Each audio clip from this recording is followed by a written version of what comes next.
اللہ رب العالمین کی صفات میں سے ایک صفت کریم ہے کہ وہ اپنے بندوں کے اوپر بہت زیادہ کرم فرمانے والا، ان کے اوپر لطف اور مہربانی فرمانے والا اور ان کے اوپر اپنے انعامات کی بارش کرنے والا ہے۔ وہ ایسا کریم ہے کہ اپنے بندے کی چھوٹی سی نیکی کے بدلے میں اس کے گناہوں کو بھی معاف کرتا ہے، اس کے درجات کو بلند بھی کرتا ہے اور اس کے نامہ اعمال میں نیکی بھی بڑھاتا ہے۔ وہ ایسا کریم ہے کہ اس نے تمام راستے ہمارے لیے کھول کھول کر بیان کیے ہیں کہ اس سمت جاؤ گے تو تمہارا نقصان ہے اور اس سمت کی طرف جاؤ گے تو تمہارے لیے فائدہ ہے۔ لیکن پھر بھی اگر کوئی بندہ اس نقصان دینے والے راستے کے اوپر چلتا ہے تو خالق کائنات نے اس کے لیے نماز کا اہتمام کیا، روزوں کا اہتمام کیا، جمعہ کے دن کا اور نماز کا اہتمام کیا، نیکی کا اہتمام کیا تاکہ وہ نیکی جو ہے اس کے گناہوں کو مٹا کر ان کا کفارہ بن جائے۔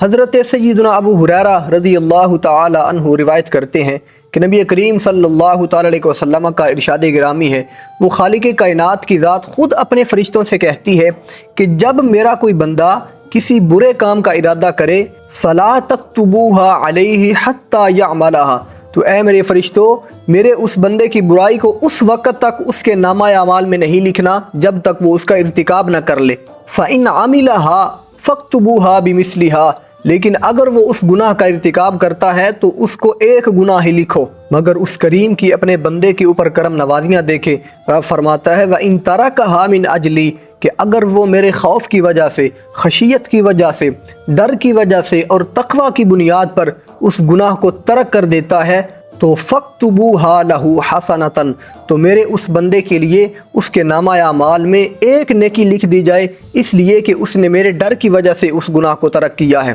اور جب میرا کوئی بندہ کسی نیک کام کرنے کا ارادہ کرے فَلَمْ يَعْمَلْهَا، اس کے اوپر عمل نہ بھی کرے فَاكْتُبُوهَا لَهُ حَسَنَةً، تو رب فرماتا ہے کہ اے میرے فرشتوں اس نیک نیتی کی بنیاد پر اس کے نامہ اعمال میں ایک نیکی کا اضافہ کرو۔ فَإِنْ عَمِلَهَا فَاكْتُبُوهَا لَهُ بِعَشَرِ أَمْثَالِهَا إِلَى 700 ضِعْفٍ، اور جب وہ بندہ اس نیکی کے کام کو عملی جامہ پہنا لے تو اس کی ایک نیکی کو ایک نہیں لکھنا بلکہ 10 گنا سے 700 گنا تک بڑھا کر اس کے نامہ اعمال میں لکھنا ہے۔ یہ ہمارے رب کی ہمارے اوپر کرم نوازیاں ہیں کہ وہ انسان کی نیکی کے ارادے کو بھی ضائع نہیں ہونے دیتا بلکہ اس کو بھی اس شخص کے لیے بخشش کا ذریعہ بناتا ہے۔ تو آج ہم سوچیں کہ ہم رحمان کو راضی کرنے کے لیے کوئی نیک عمل کرتے ہیں یا شیطان کو راضی کرنے کے لیے کسی گناہ کا ارتکاب کرتے ہیں۔ ہمیں ہر لمحہ، ہر مقام پر، ہر جگہ اپنے رب کو یاد رکھنا چاہیے اور اسی سے ڈرنا چاہیے، چاہے ہم لوگوں کے مجمع میں ہوں یا تنہائی کے عالم میں ہوں۔ اسی کا ذکر حضور علیہ الصلوۃ والسلام نے حضرت ابو ذر رضی اللہ تعالیٰ عنہ سے فرمایا تھا، فرمایا اتق اللہ حیث ما کنت،